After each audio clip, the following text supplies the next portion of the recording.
Welcome to our second ruler work class. I'm Valerie from Westerville Sew and Save. Today we will focus on stitching straight lines to create a crosshatch pattern. We prepared our 9-inch blocks during the first class. I have pressed this block twice with best press and a hot iron to create the barrier for my marking. Now we are ready to mark. We need to find the center of the block, which is at 4.5 inches. So you place your ruler, you use your 6.5 inch, 12.5 inch, whichever ruler you have. So we want to put it at the 4.5 on the edge.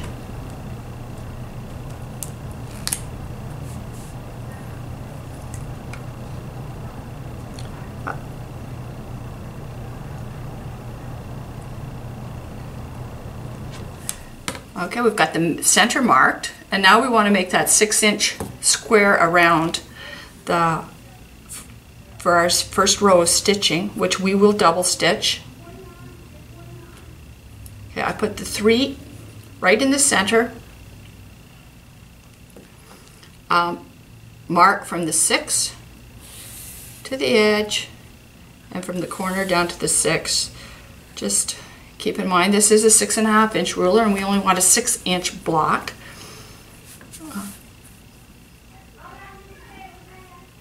Now I've got the center marked, the 3 center marked. My 6.5 inch lines are all the way around. Again, start in this corner.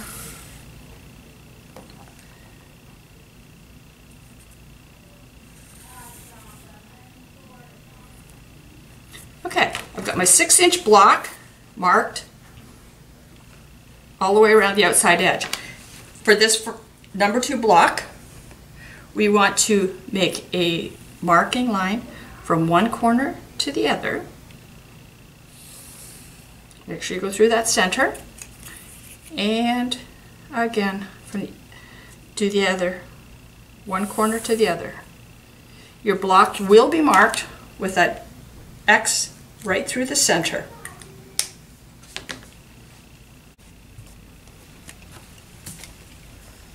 Okay, we're going to get started on block number 2. All 3 blocks you start all 3 blocks exactly the same. You start in a corner, any corner.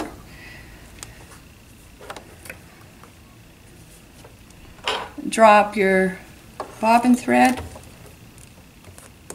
There's that nice long tail we talked about. Get started right there in the corner.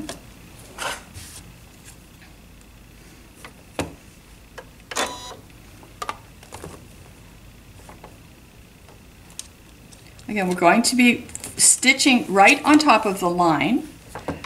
I'm using my ruler foot, or my ruler, to create a 1/4 of an inch distance between there. I use my spacing gauge at the bottom. You can run it all the way along there just to make sure you've got it exactly 1/4 of an inch.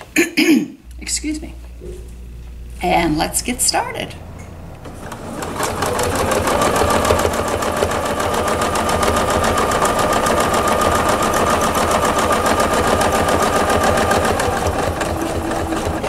Whoops, I slipped off there a little bit. All right. Right to the corner.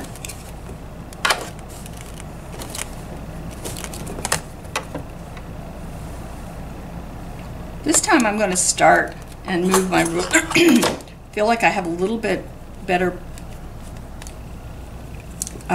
grip on the ruler if I have it up a little bit higher. I will have to reposition.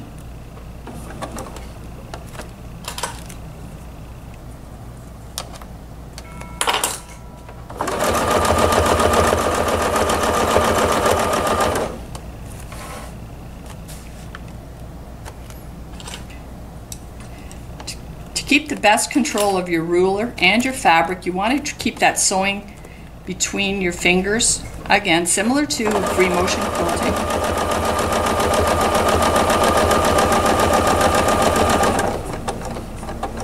I have the speed setting at about the middle for me. That way I'm able to put my foot on the pressure foot, or I can put my foot right to the floor, and I don't have to think about going a little slower, a little faster. It just takes practice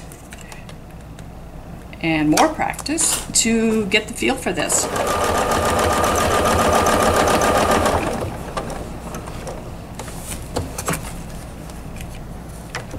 Again, we're going to go around this outer pattern twice to give us a nice line of definition.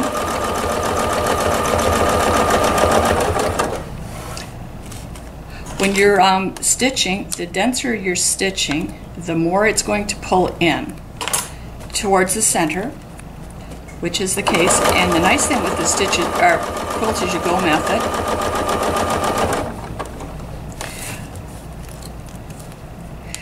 with the quilt as you go method, I'm sorry, I was concentrating there on my sewing. We're going to trim off a little off the edge when we finish to make our block square. So that when you're doing different stitching,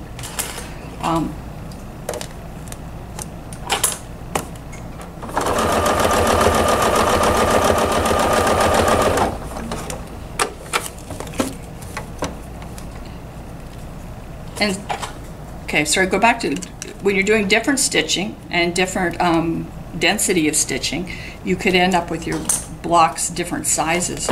But by doing it this way, you're able to trim off that, square up those blocks and get them the exact same right size.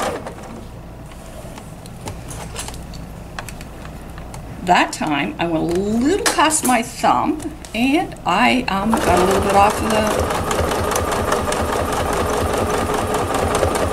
line. It's going to not be a problem.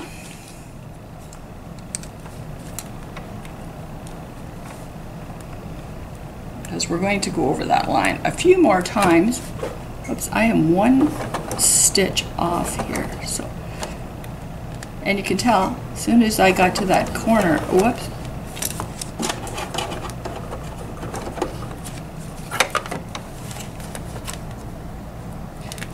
That edge should touch up against the ruler, and then the other edge should be right up against that stitching. And I wasn't happy with that. That's why I adjusted just slightly.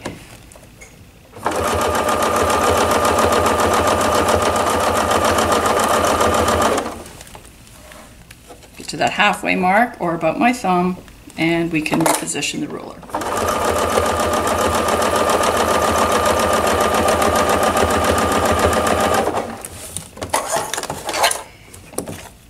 We have that one last row of stitching to go. Again, I wasn't quite on. I was one stitch short. Easy enough, just move that one stitch over.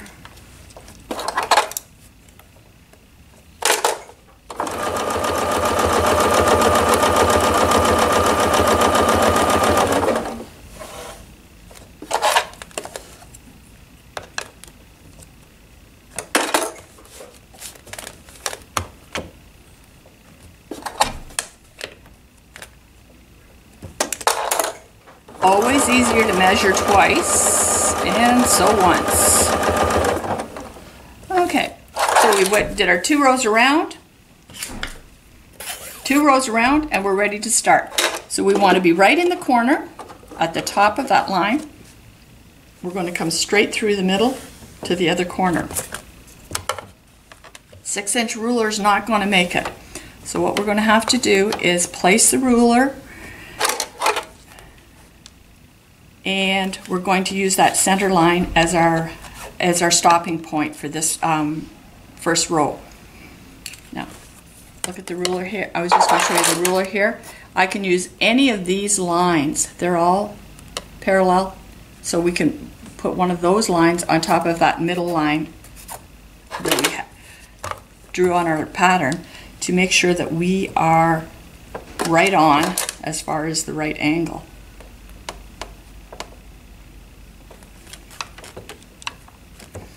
Okay, so I'm measured up to the center, got a line straight across there, and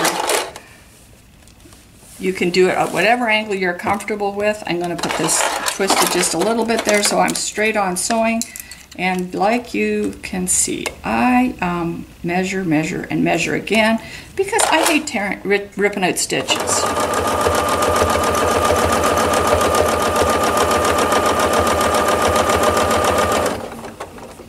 Okay, we stop in the center.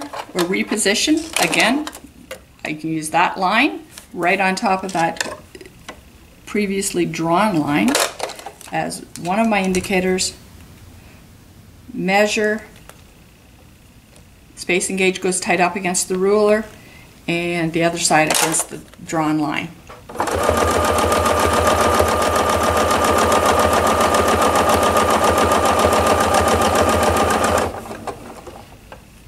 Okay, if you look at, or if you were looking at the pattern that or the handout I gave you, it is depicted in the yellow color, this first line. Okay, and now we want to travel across a 1/2 inch. So we can use that, lay it there a little bit. There's a 1/2 inch between each of those lines. So I'm going to lay that line straight on that, and I'm going to travel over a 1/2 inch.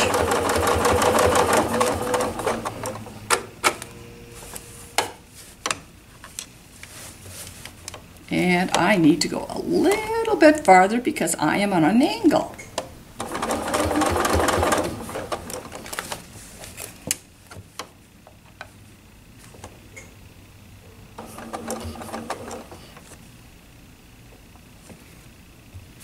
Okay, so I've got my ruler placed. I've got the first line, put that first line right on top of my stitching.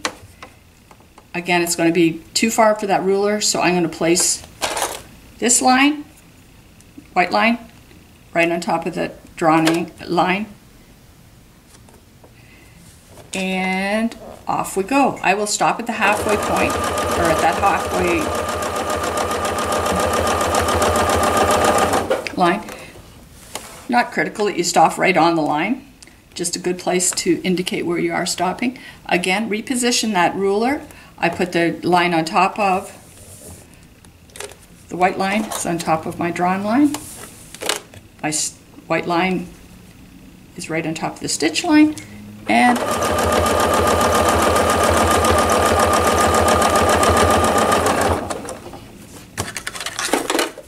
now we're going to travel on the double stitched line.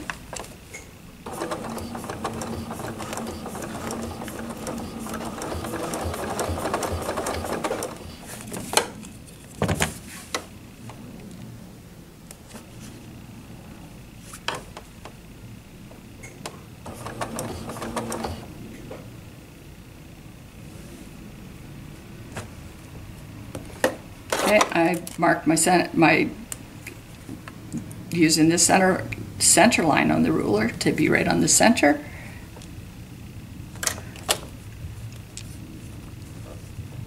First line's on top of my green stitching, and off we go again.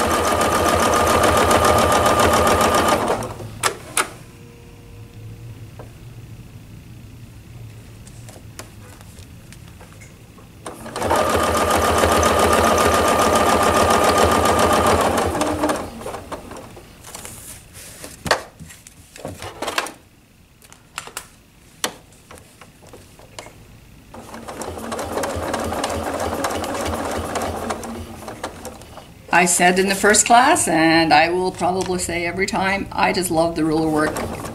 I can work whichever side of that ruler foot I feel comfortable with. I can hold it in my left hand, I can hold it in my right hand.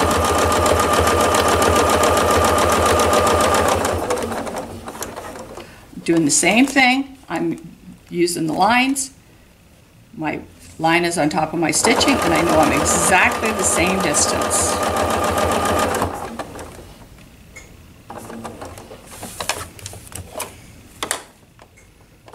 If you were working on a big quilt, you wouldn't even have to twist it. You could go left, right, all the way down, back and forth on your quilt. That one I went too far on, so I'm just going to back up a little bit. Place that ruler on top of that stitched line. We're at a point now where we can make it all the way from one end to the other without repositioning the ruler.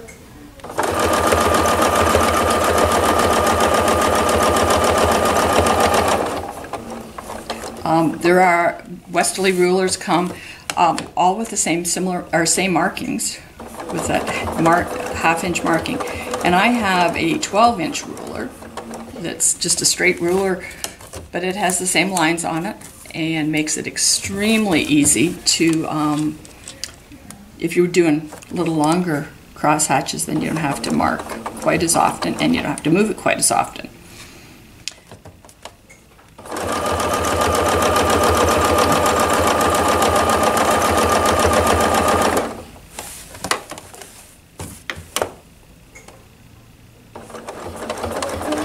You can see how this just comes together quite nicely. I just find I get in a groove. You see your lines, you just automatically slide the ruler to make sure you're on the lines, or you've got your multiple places to check that you're in the right distance, right location, and stand nice and straight.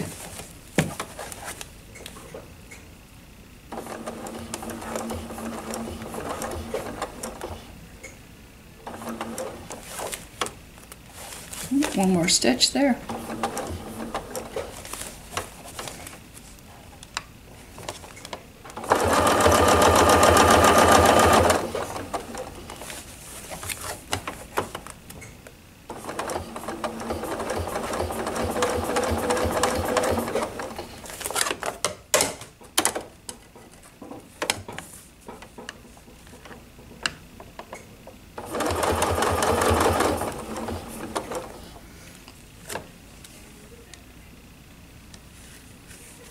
Okay, so now we have to do the center line, the other half of the X.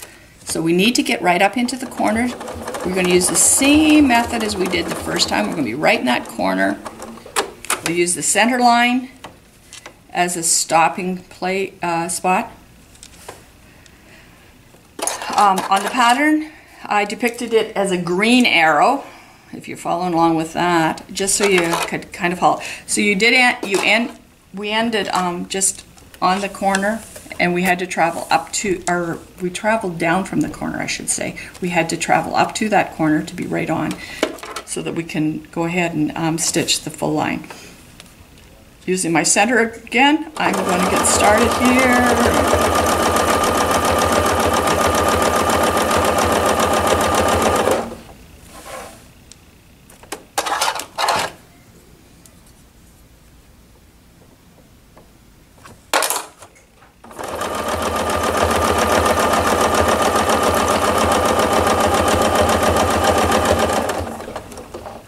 Corner to corner, we've got it stitched. We're going to travel along that line, or the previously double stitched line.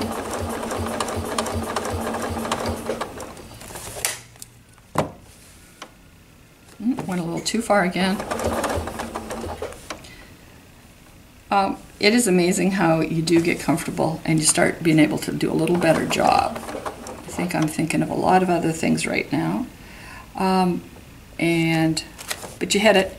But the nice thing, we did that double line to start with, so we've got a nice base to backtrack on, travel on.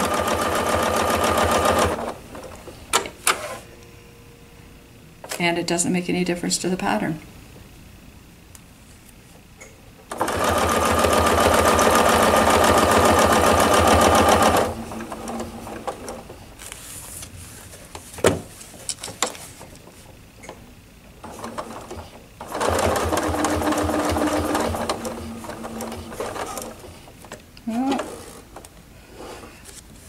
Every once in a while, you are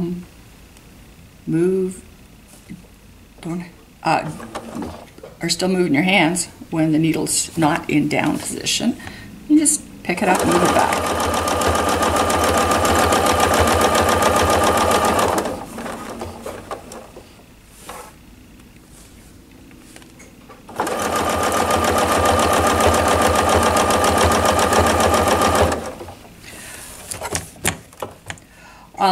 With this pattern, I really do like. I did it multiple times on different sized projects.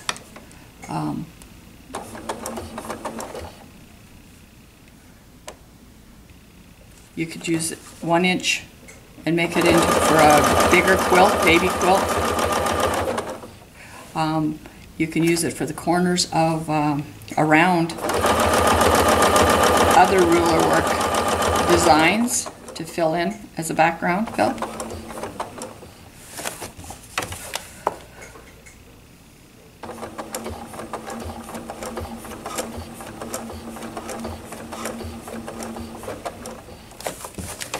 Sometimes I like to use it without the ruler and go a little bit slower.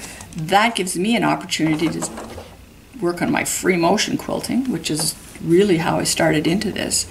I wasn't happy with my free motion quilting, so seeing that if you use rulers, it's free motion quilting with a guide, and it creates some precision quilting.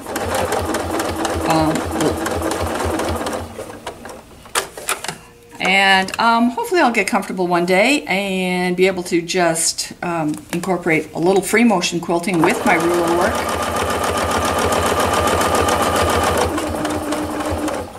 To finish projects up.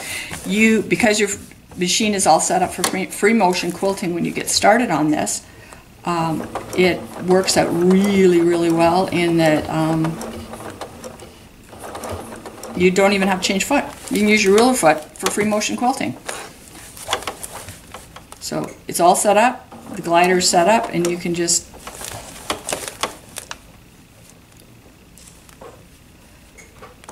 do some free motion quilting in a little square or a little spot that you'd like to try.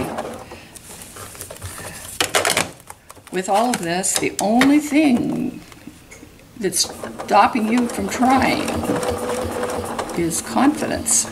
And there's no wrong, there's no right. It's your project. You can use the color of thread you like, you can use the design you like, and I've got a little braver and a little braver because it all looks beautiful when it's done.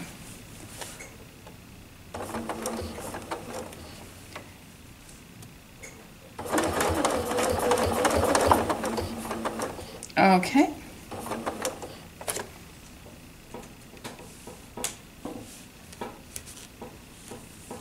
Okay, we're going to go to the orange pattern now. So we're going to have to travel down. I think I must have switched it up here because I want to do, no, the orange is what we want to do next. So you travel along your double stitch line. So you get your ruler laying on top of the stitch line. You have your center to reference to make sure you're on you're parallel. And we're off. Again, we're going to stop in that middle, about the middle. Move the ruler down.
very happy with this design, and hope you will enjoy making it too.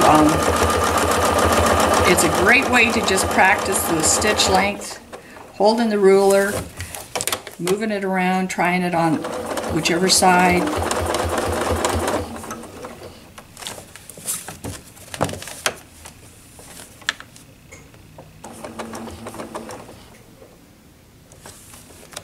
You can see I can hold it this way, and then we could just go across this way, move it left to right.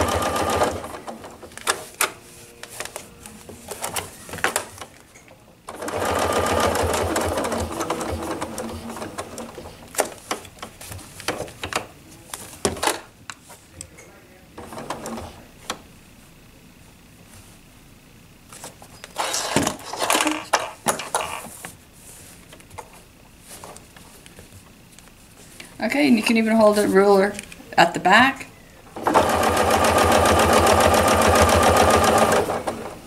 And it's worth a try, just to get the feel of it.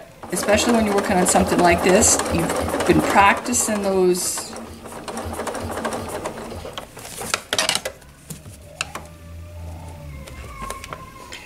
straight line stitching. Now you can practice moving the ruler around. Got crosshatch on half here, and just some straight lines there. You could leave it like that if you want it. I got to get over to that other side.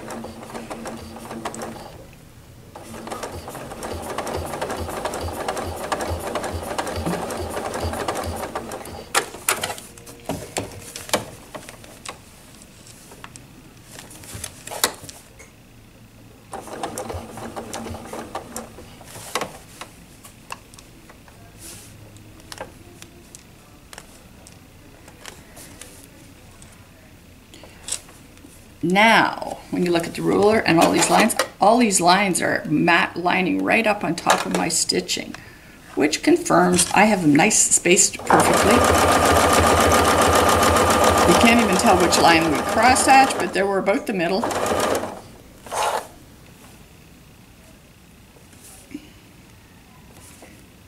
And how many places can we check? As many places as as lines as the ruler has.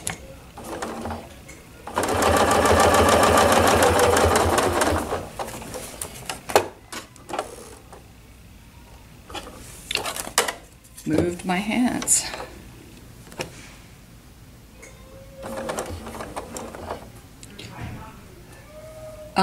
I'll be honest, this green thread is really not very forgiving for the extra stitches it shows it.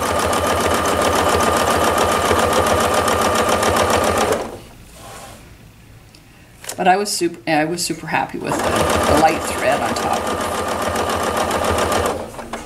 of the white fabric.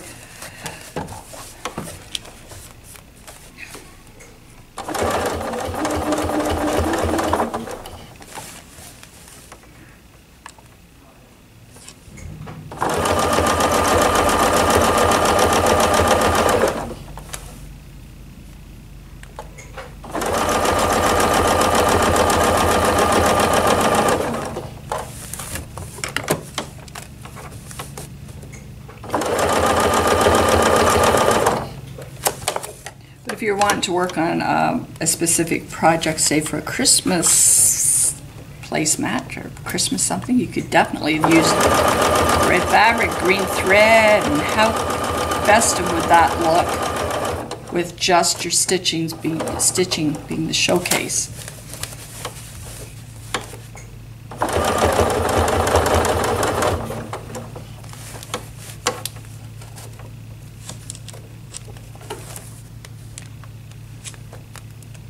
Just again showing you how you can line up the ruler,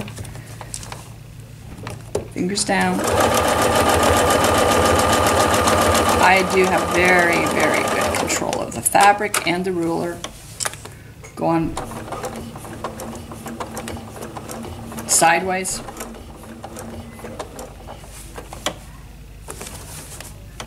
The problem sometimes is just if you're working behind you like this, is to see that your lines are right on.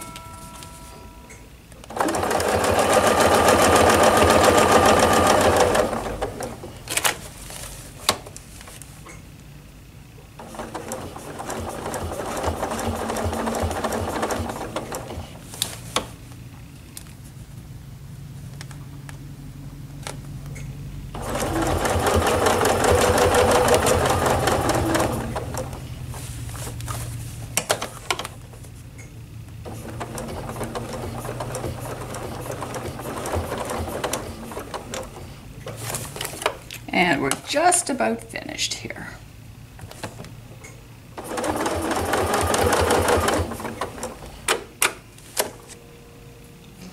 Okay.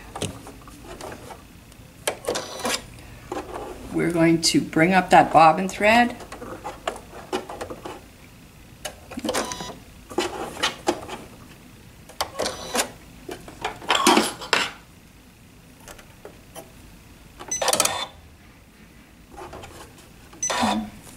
Oh, come. Oh, there we are.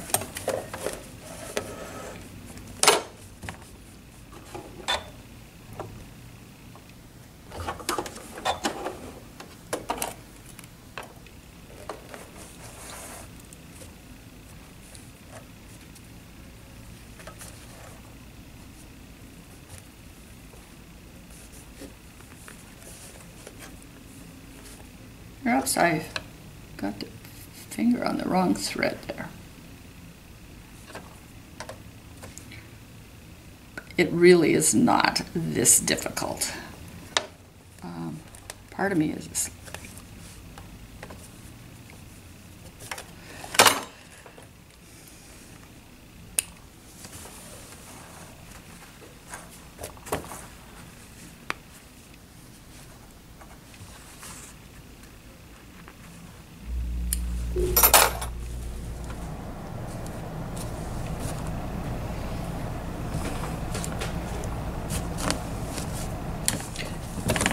And there we have it, our finished block. Got two threads to bury here and 2 threads to bury here.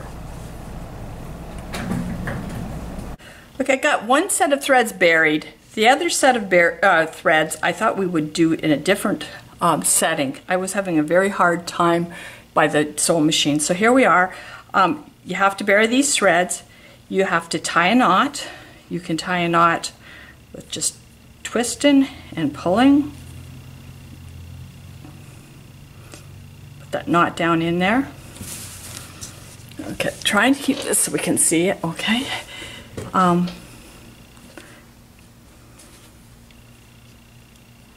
The self-threading needles are extremely handy for burying the needle. So you've got your thread, you want to put it back in where your last stitch was, or in the case of the beginning, the very first stitch.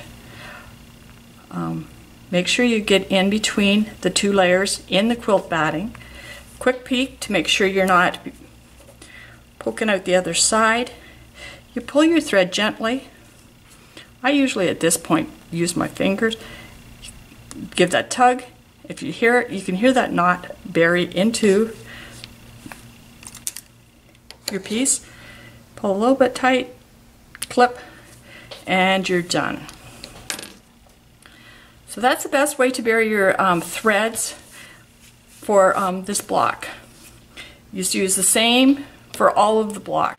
Here we are, the finished block number 2, all done with my threads buried. I hope you enjoyed this class as much as I did, and we'll look forward to seeing you again next week for the parabolic pattern. Take care and have a great week.